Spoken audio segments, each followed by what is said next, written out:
first time you wash your wig or topper can be a little nerve-wracking. So let me make this easier for you with this step-by-step tutorial and a few product recommendations. Hi, I'm Lacie from No Filter Beauty, and I'm an alternative hair consultant. I help women suffering from hair loss find the right topper or wig online. And this channel is to help inform you about hair pieces through honest reviews, helpful tips, and educational content. So if that sounds helpful to you, I hope you'll consider subscribing. Before we jump into the tutorial, I want to start with just a few best practices, some tips that I feel like can be helpful in taking care of your human hair topper or wig. You'll want to wash your human hair pieces about every 4 to 8 weeks. Now this will depend on a lot of things, how dirty it gets. It will depend on how much hair it has and what size cap it has. I would say on the lower end, if you have like a lighter density piece or a smaller cap, it's gonna be closer to every 4 weeks. If you have a larger cap or a higher density piece, it can usually go closer to 8 weeks. You'll know it's ready for a wash when the hair starts to clump together, or when you notice that you're brushing it more often because it's tangling easier. It's probably time for a wash at that point. Overwashing your piece will shorten its lifespan, so you really want to try to extend that amount of time between washes as long as possible. The rule of thumb with hair pieces is hydrate, hydrate, hydrate. You have to remember these aren't receiving the oils from your scalp, and so the hair is going to dry out much quicker than your bio hair would. So all the products you use, shampoos and conditioners, hair oils, all those things are meant to restore and maintain hydration and moisture in the hair shaft. I've tried so many different brands of shampoos and conditioners, and I'm telling you, the formula really does make a difference in the way the hair styles. And I'm gonna tell you right now, for processed or color treated hair, my favorite shampoo and conditioner is by Dimples Hair. This is especially formulated for hair toppers and for more processed hair. So it's a little bit heavier than what you might use on your bio hair, but it's wonderful for these kinds of toppers. If you happen to have a virgin hair piece that has never been processed, you might want something a little lighter, like the Kavella shampoo and conditioner. Their Balance line is excellent. This is a really clean company, and their products are really lightweight. This also is great for your bio hair. I'll have links to these products in the description box because I have a discount code for both of them. A couple of other products that I really recommend having on hand is a heat protectant and a hair oil. You want to use a heat protectant before you apply any kind of heat on your pieces, and then you want to use a hair oil after you've styled. So a couple of good heat protectants are from Living Proof. These are a couple of my favorites. This is the 5-in-1 styling treatment. I put this on the hair when it's still wet. This is the heat styling spray. If I have let it dry completely and I didn't put this on, then I'll use this. You can spray it on dry hair.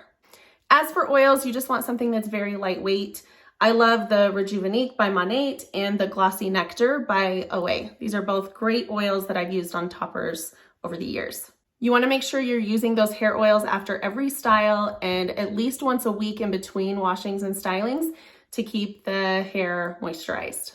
In order to extend the lifespan of your more expensive, higher quality human hair pieces, you want to try to keep it as clean as possible in between washings.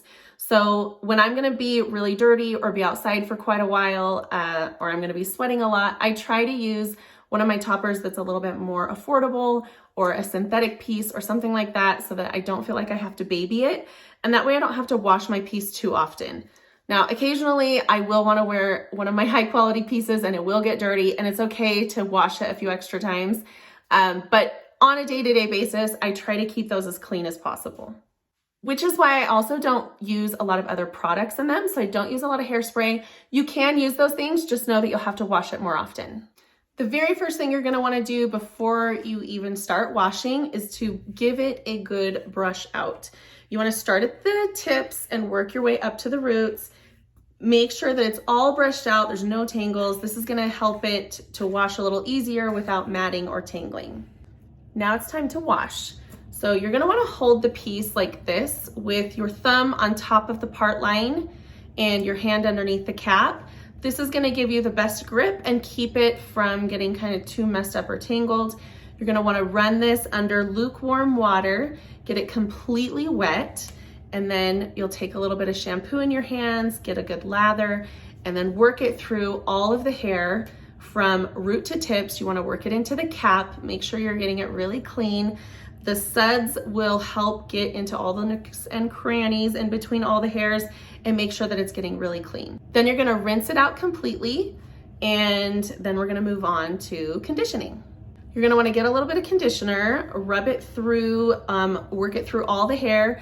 I try to stay away from the cap, away from the roots of the hair. That's where the knots are, and if you get too much conditioner on there, over time it can loosen up the knots and cause undue shedding. So I just wanna work it through really good into the tips, and then I'm gonna take a wide tooth comb, and again, starting from the ends, I'm gonna comb all that conditioner through to make sure it gets onto all the hairs. And then I'm gonna set that aside and let it sit for at least like 5 minutes to make sure that that conditioner can do its job and soak into the hair shaft. After that, you're gonna wanna rinse it out completely. From there, you're gonna wanna add any products that need to go on wet hair, such as the styling treatment I talked about that has a heat protectant in it. Anything like that, you're gonna wanna rub it in the hair, and then using a wide tooth comb again, comb it one more time all the way through so that that product really gets spread around and that there are no tangles. You're gonna wanna make sure that you part it wherever you want the part to dry, wherever you want it to set. Then you can set it on a collapsible mannequin head to air dry, or you can use a cork mannequin head. Either one works, but it will dry a little faster on the collapsible one. For maximum volume, you can actually dry it, air dry it upside down. You just feed a ribbon through all of the clips and then hang it from a hanger. That will let the hair air dry away from the cap, giving you a lot more volume. Be sure to check out this video, which is another really great resource for anyone new to alternative hair. Thanks for watching. Make sure to like this video if it was helpful and subscribe for ongoing alternative hair information. Bye.